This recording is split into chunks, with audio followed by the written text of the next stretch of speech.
Hello students of class 7। आज आप लोगों को सिविक्स राजनीति शास्त्र चैप्टर नंबर 2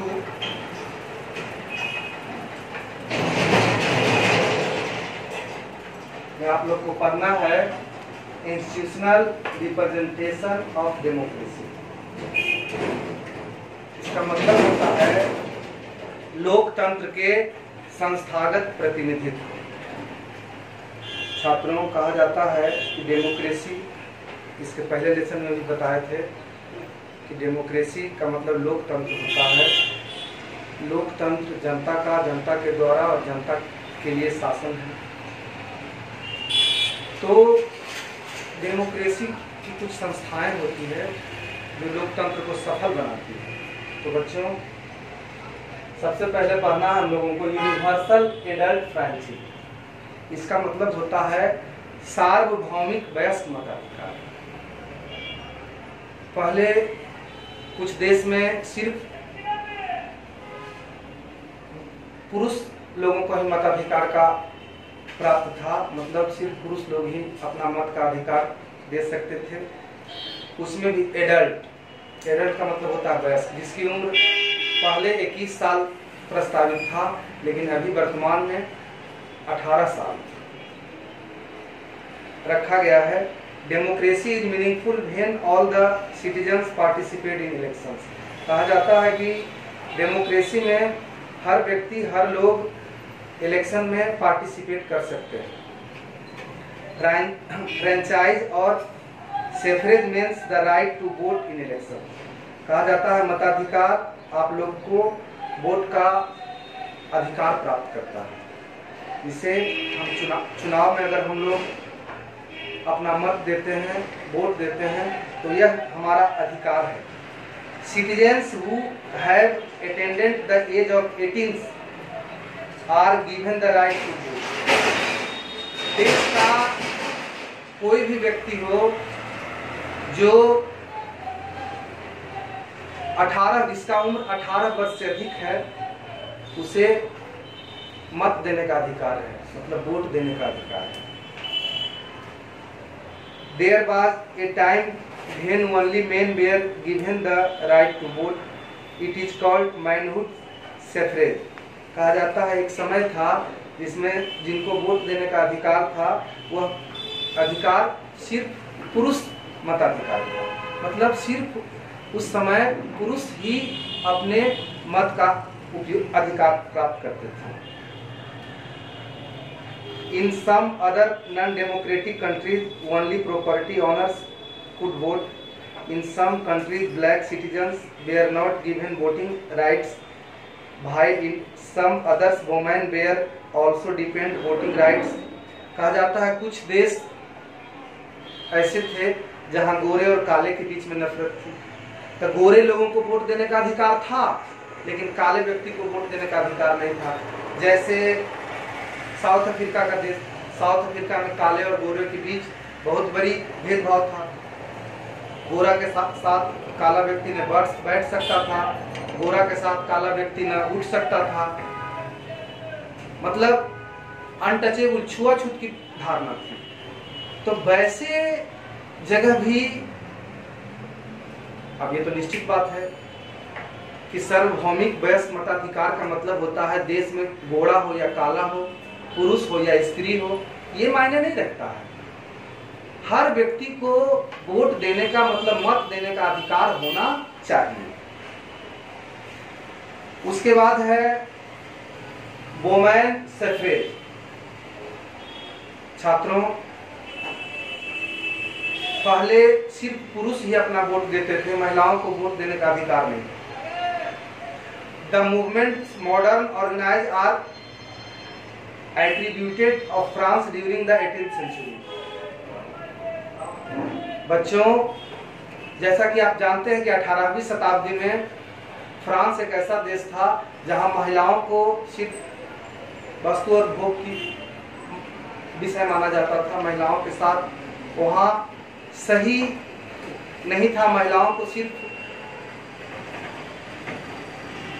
विलासता संबंधी वस्तु माना जाता था। अगर दुनिया में सबसे ज्यादा महिलाओं के साथ अन्याय हुआ है, तब वो देश फ्रांस है। ऐसे अभी देखिए ना, प्रेजेंट में भी सऊदी अरब में आज तक महिलाओं को हर प्रकार का अधिकार नहीं मिला है। हाल फिलहाल मतलब कुछ दिन पहले सऊदी अरब में महिलाओं को वोट देने का अधिकार मिला है। महिला आज भी वहां न खुल के बात कर सकती है, न बोल सकती है, मतलब ओपन रूप से जिंदगी नहीं जी सकती। प्रेजेंट समय की बात मैं बता रहा हूँ।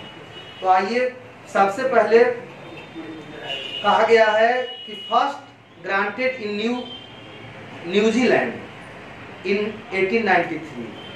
छात्रों, सबसे पहले महिलाओं को वोट देने का अधिकार देने का अगर किसी देश को श्रेय जाता है तो वो देश न्यूजीलैंड है, जिसको 1913 ईस्वी में वोट देने का अधिकार प्राप्त हुआ। Denmark also gave women the right to vote.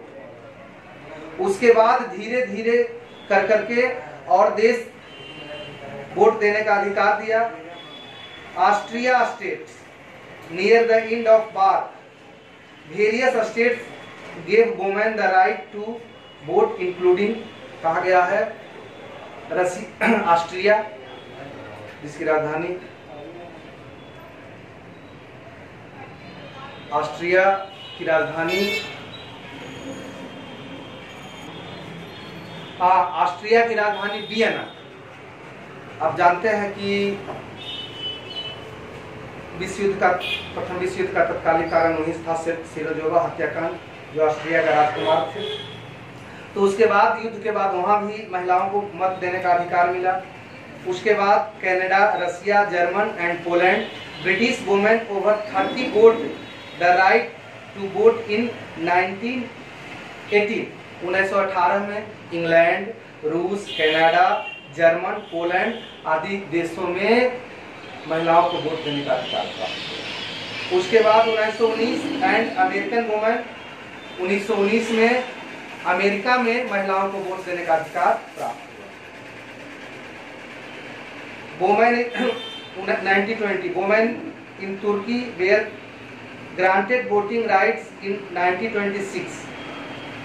तुर्की में 1926 में।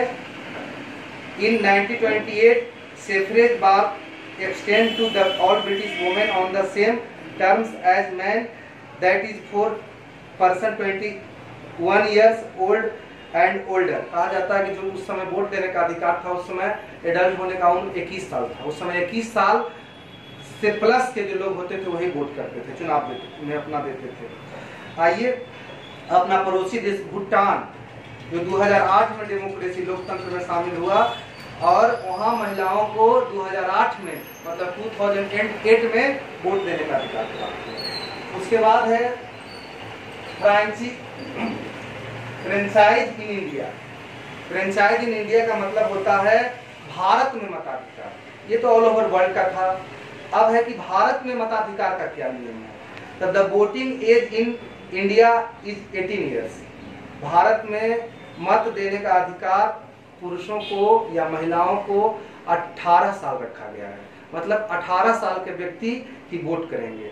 There is universal adult franchise, उन्हें वयस्क होना जरूरी है। All Indian citizens who are 18 years and above can vote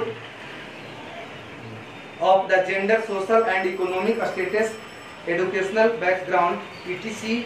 No one can stop them from casting their vote on the grounds of race, gender, caste, religion, language। और कहा जाता है कि भारत में 18 साल के व्यक्ति, चाहे वह किसी धर्म के हो, किसी कास्ट के हो, किसी जाति के हो, किसी क्षेत्र के हो, चाहे वो आर्थिक रूप से पिछड़े हो, आर्थिक रूप से मजबूत हो, इससे कोई लेना देना नहीं है, वह वैसे व्यक्ति अपना मत देने का अधिकार उनको प्राप्त है। उसके बाद है इलेक्शन। इलेक्शन का मतलब होता है चुनाव। इलेक्शन क्या है? तो छात्रों, आपको यह ध्यान देना चाहिए कि भारत में इलेक्शन हर 5 ईयर्स, हर 5 साल में होता है, चाहे वो लोकसभा का चुनाव हो या स्टेट गवर्नमेंट का चुनाव हो या पंचायती राज स्तरीय पंचायत का चुनाव हो। यह तीनों चुनाव हर 5 ईयर्स पर होते हैं। जो पंचायत का चुनाव होता है उसका प्रधान मुखिया होते हैं। लोकसभा जो member of parliament, MLA member legislative assembly, विधानसभा सदस्य मतलब अब ये नहीं कि बिहार विधानसभा सदस्य, झारखंड माने हर भारत में आप जान रहे हैं कि 28 स्टेट्स हैं और 9 केंद्र शासित प्रदेश हैं प्रेजेंट में। पहले 29 थे और 7 केंद्र शासित थे, लेकिन हाल फिलहाल में जम्मू कश्मीर को केंद्र शासित प्रदेश बना दिया गया और उसको 2 भागों में बांटा गया, एक जम्मू कश्मीर और दूसरा लद्दाख। तो स्टेट्स 28 हैं जिनका पास अपना सरकार है, अपना गवर्नमेंट है, और 7 जो हैं केंद्र शासित थे, उसमें 2 और जुट गए, तब 9 केंद्र शासित प्रदेश हो गए। कहता है elections are of 2 types, direct election and indirect election. चुनाव 2 प्रकार के होते हैं, एक डायरेक्ट इलेक्शन, डायरेक्ट इलेक्शन का मतलब होता है प्रत्यक्ष चुनाव, और एक इनडायरेक्ट इलेक्शन का मतलब होता है अप्रत्यक्ष चुनाव। Direct election, in direct election people directly vote to choose their representatives.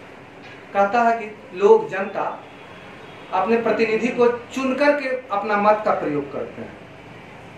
They are given the ballot papers और electronic voting equipment to cast their votes.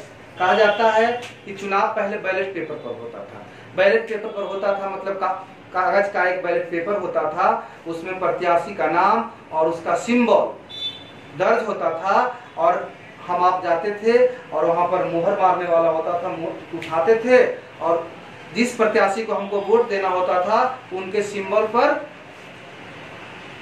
मोहर मार देते थे। इस तरह से वोट पड़ता था। लेकिन अभी का जमाना जो है electric EVM, electronic voting machine, अब मशीन के द्वारा वोट पड़ता है। अब है क्या कि सिर्फ बटन दबाना है। आपको अगर कांग्रेस पार्टी के प्रत्याशी पर लाइक कर रहे हैं तो पंजा छाप कांग्रेस का सिंबल है उस पर दीजिए, अगर आप बीजेपी को लाइक कर रहे हैं तो कमल उनका सिंबल है उसको दीजिए, अगर आप लोकल क्षेत्रीय पार्टी जदयू, तीर छाप, आरजेडी, लालटेन छाप, माने जिस प्रत्याशी को आप लाइक करते हैं। बच्चों, लेकिन एक बात यहाँ ध्यान देना है, आज सारा भारत जाति प्रथा में लिप्त हो रहा है। जात के आधार पर वोट नहीं करना है। वोटिंग अपने मन से वैसे योग्य उम्मीदवार को दीजिए, क्योंकि 5 इयर्स तक, 5 साल तक सारा पावर उनके हाथों में चला जाएगा। इसलिए आप लोग को सोच समझकर मत देना चाहिए।